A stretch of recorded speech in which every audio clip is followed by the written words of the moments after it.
Hello and welcome. I'm Thomas Porteous and you're watching the World Report on NewsX World. Let's take a look at some of the top headlines of the hour. Canadian Prime Minister Mark Carney meets Chinese leader Xi Jinping in Beijing to seek a new trade deal.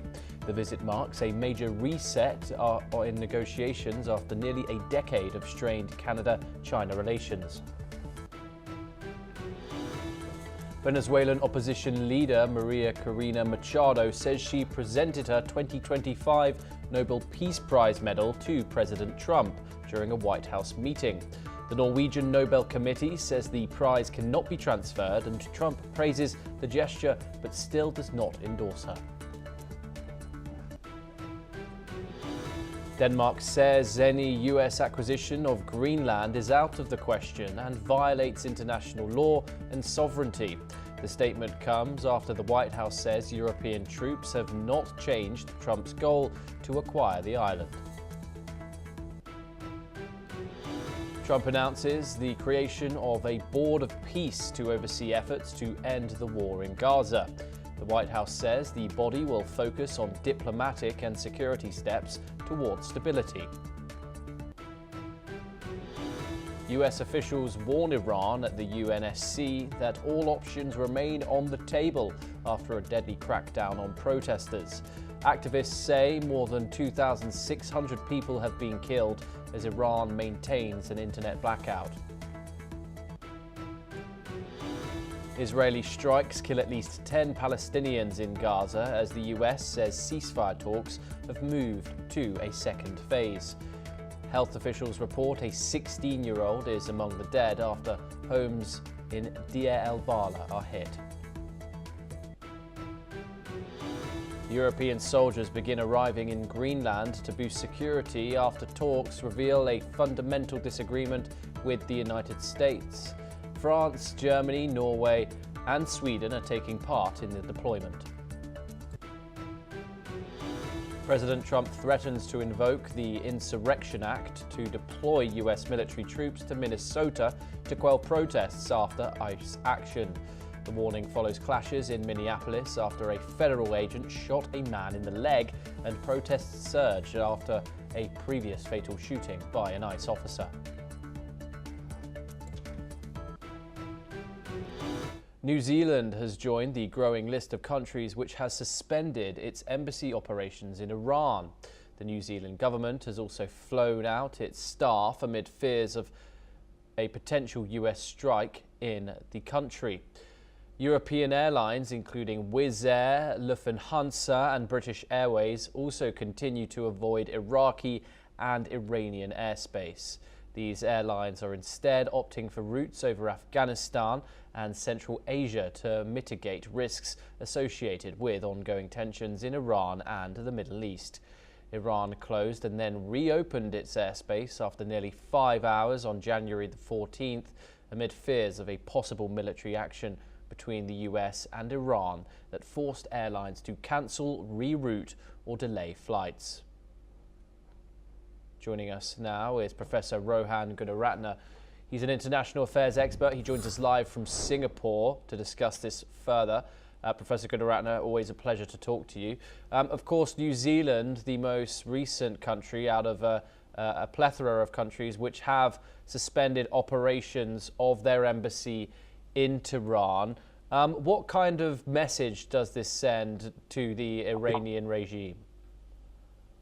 Thomas, the Iranian regime is aware that the international community is opposed to what the regime has done. It has killed more than 2,000 protesters and innocent people. What we are now witnessing is that after the shooting, the number of protesters actively participating in the protest movement has decreased. So I believe that the Iranian government will continue to rule. And unless the United States and other countries currently work out an agreement with Tehran for the Ayatollahs to leave, to step aside, the Ayatollahs will continue to rule Iran. US may have lost that golden window to do what is called a regime reorientation or a regime change. Why have these protests lost so much momentum, and why has Donald Trump, after making all these aggravated statements and all this speculation, withheld in acting on these protests in Iran, amid, of course, the fears that now time for regime change in Tehran has passed? Thomas, it is because Qatar, Turkey, Oman, and a few other countries advised President Trump not to intervene, because if Iran starts to fight the United States, many of those countries will also be attacked. And because the US has a presence in all those countries, that is number one. Number two is very significant, that is the Shia militias that are very well armed, especially in Iraq and in other countries, will also become very active. They are already very humiliated about the Israel-Iran war, and this will lead to vengeance and revenge and retaliation. But I still believe that President Trump, because he has such a volatile foreign policy and a national security posture, he could again strike the Iranian regime. But by looking at what is happening right now in Tehran, I can tell you that the protests have decreased in the capital, in the second largest city in Mashhad, and in other places after the Iranian authorities used excessive force. Not only have they killed protesters and injured them, but they have gone to hospitals and arrested some doctors treating them and investigated the people who are linked to these protesters. So I think that it is very unlikely that the protests will grow in the coming weeks and the coming months. And what does this mean for the future of the Iranian regime in ruling the country? Of course, these are the largest protests since 2022, which we have seen. But Donald Trump has been assured that protesters are no longer now being killed. But however, as you've said, the internet blackout is still very much active. So how do we know that the Iranian regime is indeed sticking to its word and not quashing protests like it had been previously and killing people?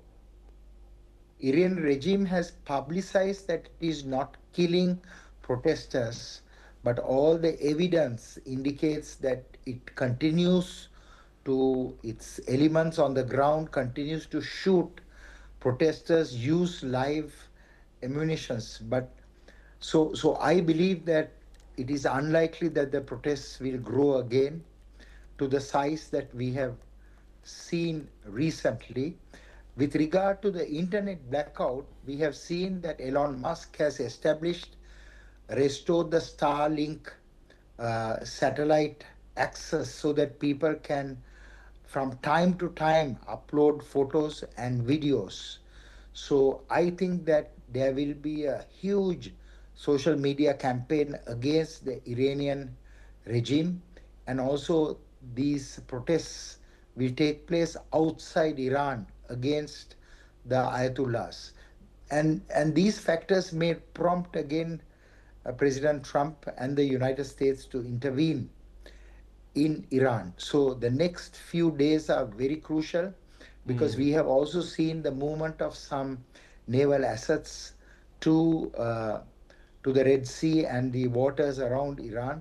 So it is still a matter of debate as to what is going to happen. Certainly there can be talks between the United States and Iran, and if the US is not pleased with the outcome, the US under President Trump could intervene once again in Iran. And in terms of Israel, the Israeli government of Benjamin Netanyahu, he never supported the foreign military intervention in Iran.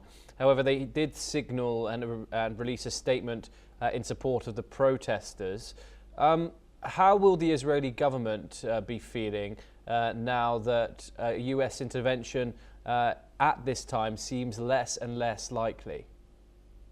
The Israelis are disappointed because at the heart of the threat that Israel is facing is Iran. Iran armed Ansarullah of the Houthi movement in Yemen, the Lebanese Hezbollah in Lebanon, the PMF or the militias in Iraq, and also Iran directly attacked Israel. So I think every Israeli in their heart, they want the mullahs or the ayatollahs in Tehran to be replaced, and government that is ruled by wise and peaceful leaders taking over Iran. Because historically, Israel and Iran had very close relations before the revolution in 79 by Ayatollah Khomeini, the predecessor of the current ruling regime. Professor Gunaratne, thank you very much. It's always a pleasure to speak to you. Thank you for taking the time in joining us. We now move on and to the conflict in Europe's east and central Russia's Ryazan regions. Governor Pavel Malkov has reported that 2 people were wounded and 2 apartment buildings were damaged in a Ukrainian drone attack. Russian Defense Ministry has said that on-duty air defenses intercepted and destroyed 106 Ukrainian fixed-wing drones over Russian regions during the overnight strikes. According to reports, 44 drones were downed over the Belgorod region, 22 over the Ryazan region, and 11 each over the Rostov and Voronezh regions. 7 other in the Kursk region and 4 other in the Tula and Volgograd regions, and 1 each over Crimea and the Oryol and Lupanetsk regions. Joining us now is Collins Chong-Yu-Keat. He is a foreign affairs, security and strategy analyst, and he joins us live from Kuala Lumpur. Thank you very much. It's always a pleasure to speak to you, Collins. Of course, barrages continue to fly over that border in Eastern Europe. Now we've seen a huge drone attack from the Ukrainian side over on certain regions, both in Russian-occupied Ukraine and in Russia itself. What does this say about the current state of the war, that Ukraine can indeed still target and execute drone attacks like this deep in Russian territory? Certainly, we have seen how the depth, the volume, the extent of the reach deep into Russia's interior, and this is a strategic signaling by Ukraine that this is no longer a sanctuary in terms of these geographical areas, and he has shifted the war psychological geography from a distant conflict, but right into these common areas that have and basically to carry this message that this war has impacted the life of everyday Russians. So, and Ryazan, of course, we've seen how it holds key logistics for military, air defense, and all that, and energy infrastructure. So all these are symbolic, and they are about signaling the reach, the extent, the persistence, and the control of escalation on the side of Ukraine. And also in regards to drone warfare, we have seen how these have been used to strategic effects in terms of strategic messaging tools and not just tactical weapons. And of course, some are low cost in terms of UAVs, but of course they need high cost defensive weapons. And Russia can intercept as many drones as possible, but it cannot intercept the notion of this, the messaging that it carries in terms of uncertainties, in terms of how it impacts the lives of the Russian people away from these conflict areas near the border. So we have seen how civilian injuries, even small numbers, they also carry persistent and credible political weight, and this will be used as a pretext by Moscow to justify tighter measures, and of course also to justify greater escalations. But we have seen neither side is winning decisively, and but both are also keen to ensure that the other side cannot just sit back and of course also relax. But this is yet a continuation of a tit-for-tat measure, and of course the some arrangements in terms of determining how the peace process will move forward. But again, this is not helpful in terms of creating this baseline of agreements on how to move forward. But of course, I don't see that as a heightened risk to have any deep impact on the peace process for now, at least for the next couple of days to come.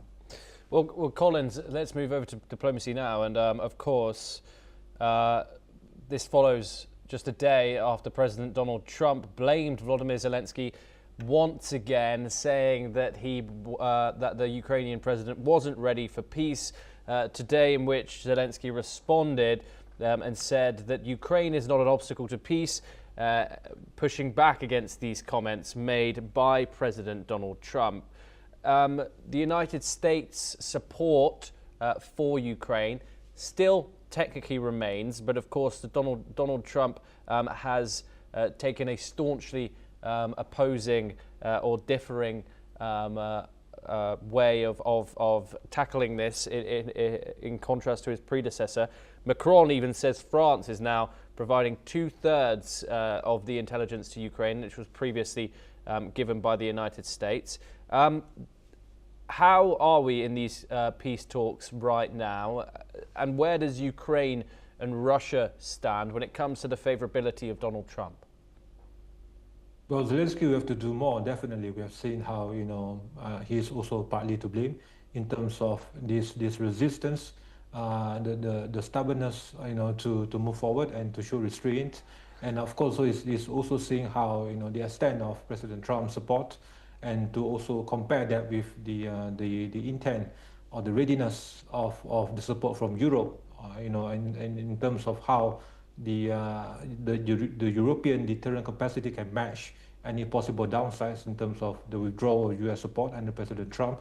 As I've stated, without President Trump's efforts, there will be no credible efficacy in terms of any European involvement, in terms of European hard power support. And Zelensky will have to again ensure that this peace process is not stalled because of his own domestic needs, and that of course there have been these complex intricacies of the difficulties in terms of the regions involved, and of course to get the agreement of Ukraine, the population, the parliament as a whole. But again, the longer this is prolonged, the risk of a total fallout, a total disintegration of the whole peace process are higher by the day. And of course, and this will give further leverage to Moscow, yes. And of course, again, to give further pretext to Moscow to say that, to accuse Ukraine of stalling the entire process. So Zelensky, we have to step up, and we have to do more in this process. Yes, Collins, do stay with us as we move over to the Indo-Pacific for our next story. And Canadian Prime Minister Mark Carney met Chinese President Xi Jinping today, marking the first visit by a Canadian leader in 8 years. Both leaders spoke positively about progress in bilateral ties. Xi called it a turnaround in ties since their meeting in South Korea last year. Carney highlighted building a new relationship and urging cooperation in agriculture, energy and finance. Xi outlined 4 proposals emphasizing respect, trust, mutual coordination and shared development. Let's listen in to what the Canadian Prime Minister Mark Carney had to say. Together, we can build on the best of what this relationship has been in the past to create a new one, adapted to new global realities that will deliver stability, security, and prosperity for peoples on both sides of the Pacific. Thank you very much. Collins joins us once again to discuss this. Collins, the first Canadian Prime Minister in 80 years to visit Beijing. What do you expect to be discussed today, and what kind of deals might be the outcome of this meet? Well, deals will be largely confined to areas of managed competition in terms of cooperation in non-sensitive sectors, including agriculture, financial services, and energy. But in areas of high-tech and security-linked sectors, those will be, I will expect that to continue to remain restricted. We have seen how both sides are in need of one another. China is trying to exploit, to leverage on this opening to create divisions in the Western system. And of course, also Canada is in need of the Chinese market. And but both are wary of the other's intent. And this is, an effort to reset ties. And President Xi is looking forward to a new set of relations with Ottawa. Judging from how relations have been frosty under Justin Trudeau, and of course also the narrative being sent and the messaging being sent will be that, of course, to expect Canada to respect Beijing's sovereignty, territorial integrity. So what this means basically will be to tell Canada that Taiwan is off the charts, is off the topic, and for Canada to maintain this credible economic partnership with China, there will be no cooperate. There will be no support from China if Canada was to bring up again the issue of Taiwan. So this signals that Beijing is setting the terms of engagement with Canada. Beijing is not conceding any grounds, but of course also this is a great strategic opening for Beijing to send a strategic message to the US that now that we have this new mutual intent to renew ties, not only with Canada but of course with also other allies of the US, including with Japan, including especially with South Korea. I'm trying to with this trying to renew ties with South Korea recently also. So we have seen how this is entirely a strategic opening, more on the positive grounds for Beijing, not so much for Canada, although Canada is also reeling from the pressure from President Trump. And again, this is a beneficial battleground for Beijing for the weeks to come. Yeah, and Collins, of course, Canada does see China as a national security threat, also with some members of parliament back in Canada and Ottawa raising concerns about this and this meeting in particular. How does Canada and Mark Carney, how will they navigate this diplomatic tightrope of balancing a new reset relationship with a manufacturing and economic superpower, which China is becoming or became, with those precautions about the threat that China might have through espionage and other alleyways? Well, we've seen certainly the ideological undertones and of course the wariness, the fears of the extent, the reach of Beijing's soft power capacity, and of course the infiltration of power presence by China in all forms have been of great concerns, of course, especially to Carney's predecessors. But we've seen how these desperate times call for desperate measures also in balancing the risks involved.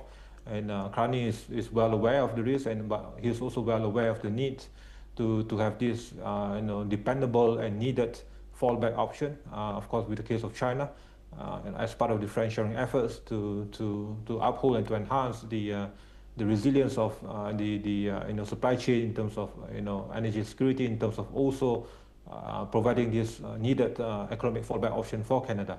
But again, of course, on the issues of espionage and the issues of the sensitivity of the critical and sensitive sectors, we will see that this would not be achieved anytime soon. But those areas, sectors that will be of mutual agreement will be largely confined to areas that will benefit both parties, and that seeing all this, we won't see any kind of persistent efforts by Carney also to use the grounds of these fears on these sectors as an impediment to the greater need to show overtures, to show this olive branch in areas that can be well managed and well controlled.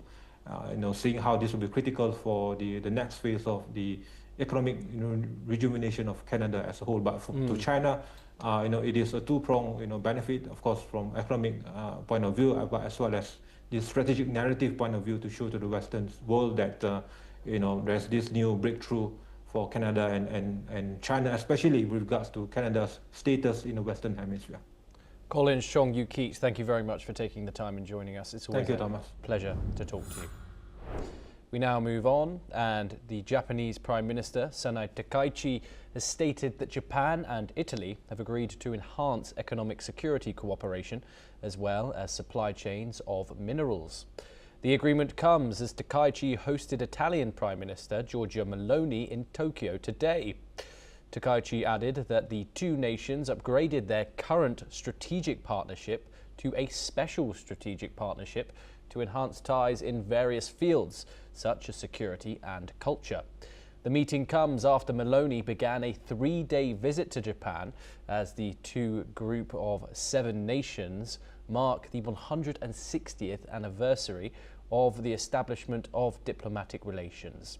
Ties between the two countries have strengthened over the decades, with Japan becoming Italy's 3rd largest trading partner in Asia, as the bilateral trade volume stands at $11.6 billion.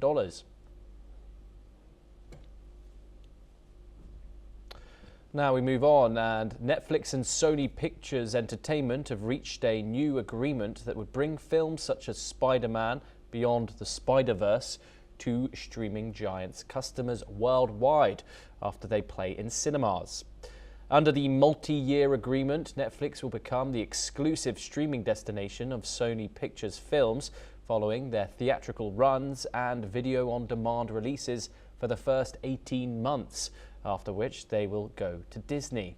As per reports, the arrangement will roll out gradually starting later this year as rights in individual territories open up, with full availability worldwide expected in early 2029. The deal gives Netflix a steady flow of studio films for the global audience as it leans more on licensed content. The company currently has similar rights to Sony Pictures films in select regions such as the US, Germany, and across Southeast Asia. The announcement also comes as Netflix moves to buy Warner Bros. Discovery studio and streaming assets in a $72 billion deal. Well, that's all that we have time for. Keep watching NewsX World for more international news updates.